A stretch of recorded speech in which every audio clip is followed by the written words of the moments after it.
ఈ బిజినెస్ లో మోసం లేదో తెలుసుకున్నాను.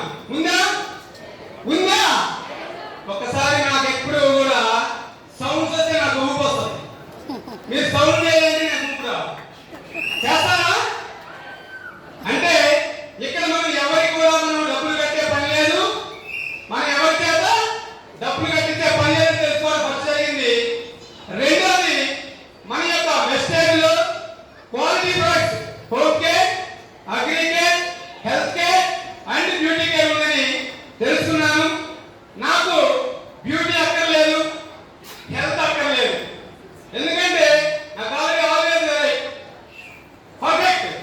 కానీ నాకున్నటువంటి డివిజన్ సరిపడా అగ్రి కేర్ ఉంది కాబట్టి నా అగ్రి కేర్ నేను వాడుకుంటూ నేను రిటైల్ సేల్స్ చేయడం స్టార్ట్ చేశాను. నేను అగ్రి కేర్ కోర్స్ రిటైల్ చేయడం వల్ల నేను కేవలం నా ఫస్ట్ ఇన్కమ్ వచ్చేసరికి 26,982 రూపాయలు ఫస్ట్ ఇన్కమ్. నా హైయెస్ట్ ఇన్కమ్ 1,09,000 రూపాయలు. నా హైయెస్ట్ ఇన్కమ్ కేవలం 6 నెలల్లోనే నేను గ్రౌండ్ గా వచ్చాను. అదేవిధంగా 7 నెలలు యూసీడీగా చేరాను. తర్వాత ఈ యొక్క రిటైల్ సేల్స్ వల్ల నేను ట్రావెల్ ఫండ్ తీసుకోవడం జరిగింది. అదేవిధంగా 6 నెలలు కార్ ఫండ్ తీసుకున్నాను. ఈ కార్ ఫండ్ ద్వారా స్విఫ్ట్ డిజైర్ 10 లక్షల కార్ తీసుకోవడం జరిగింది. అదేవిధంగా హౌస్ ఫండ్ ద్వారా హౌస్ ఫండ్ తీసుకుంటున్నాను. అదే హౌస్ ఫండ్ తోటి ఈ రోజు నేను పత్తూరులో నా సొంత డిఎల్సిపి కొత్తగా నా ఓన్ బిల్డింగ్ కన్స్ట్రక్షన్ జరుగుతుంది. ఎక్కడ ఈ రోజు నేను కన్స్ట్రక్షన్ అయినటువంటి సైట్ 33 లక్షలకి కొన్నా. ఆ సైట్ కన్స్ట్రక్షన్ కి 40 లక్షలు పెడుతున్నా. నా యొక్క ధైర్యం వెస్టేజ్. ఎందుకంటే నాకు వెస్టేజ్ అని కనుక నా ధైర్యం ఉండబట్టే ఈ రోజు నేను కన్స్ట్రక్షన్ స్టార్ట్ చేయబోతున్నాను. నాకు డబ్బు ఏ రోజు ఆ రోజు వస్తున్న నమ్మకం నాకు వెస్టేజ్ ద్వారా ఉంది. తర్వాత ఇక్కడ నేను చేసేటువంటి ఫర్టిలైజర్ బిజినెస్ లో నా ఇన్కమ్ నెలకి 4 లక్షల రూపాయలు యావరేజ్. కానీ మరి నేను వెస్టేజ్ రావడం మెయిన్ ఉద్దేశం, నేను రావడానికి మెయిన్ కారణం ఏంటంటే మన వెస్టేజ్ లో 3 జనరేషన్ ఇన్కమ్. 3 జనరేషన్ అంటే 3 తరాల ఆదాయం ఉందని నేను తెలుసుకున్నాను. అది ఎలా చెప్తాను, ఒక చిన్న ఎగ్జాంపుల్ చెప్తాను చూడండి.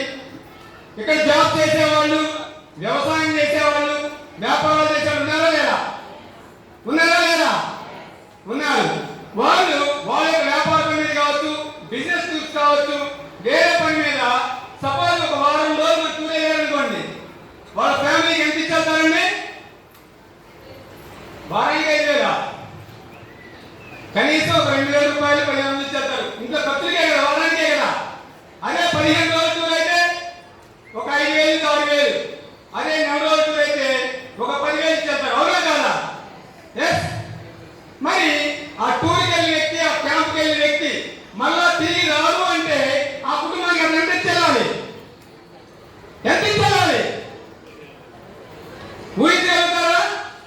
ఆ ఊహ ఎంత భయంకరంగా ఉంటే ఒక్కసారి మీరు నిద్రపెట్టి ఆలోచించండి. ఫ్రెష్ అన్నం తినడం నిద్రపెట్టి ఒక్కసారి ఆలోచించండి. మన తదనంతరం మన కుటుంబానికి ఏమి ఇస్తున్నామని. కానీ మన వెస్టేజ్ లో 3 తరాల ఆదాయం ఉంది. ఎవరైతే 3 నుంచి 5 సంవత్సరాలు ఈ వెస్టేజ్ ని పట్టుకుంటారో వాళ్ళు మన భావితరం 3 తరాలు మనం ఇన్కమ్ ఇచ్చే అవకాశం మన వెస్టేజ్ లో ఉంది. That is power of wastage. మరి నాకు 3 జనరేషన్ 3 తరాల ఆదాయం కావాలి, 3 తరాల ఆదాయం కావాలని కూర్చుంటే వస్తుందా? భయం చేస్తే వస్తుందా? నో. దానికి చేయాల్సింది కష్టపడాలి. అంటే మనం ఆ యొక్క 3 జనరేషన్ ఇన్కమ్ కోసం నేను చేస్తుంది హోమ్ మీటింగ్. నేను నిర్ణయించుకున్న హోమ్ మీటింగ్ ప్రతిరోజు ఉదయం 7 గంటలకు బయటకు వెళ్తే సాయంత్రం టైం చెప్పేది రోజుకు హోమ్ మీటింగ్ చేస్తున్నాను. ఈ హోమ్ మీటింగ్ ద్వారా రిటైల్ నేను కార్ ఫండ్ ద్వారా కార్ తీసుకున్నా. కారులో మినిమం 2 లక్షల రూపాయలు ప్రజెంట్ చెక్ చేసుకున్న కార్ బయటే ఉంది. ఈ రిటైల్ సేల్స్ ద్వారా నేను రోజుకు వచ్చి కనీసం 5 నుంచి 10,000 రూపాయలు రిటైల్ చేసి నా దగ్గర ఉంటుంది. ఆ రిటైల్ సేల్స్ ద్వారా హోమ్ మీటింగ్ చేసుకుంటూ ఈ రోజు రిక్రూట్మెంట్ చేసుకుంటున్నాను. చూడండి.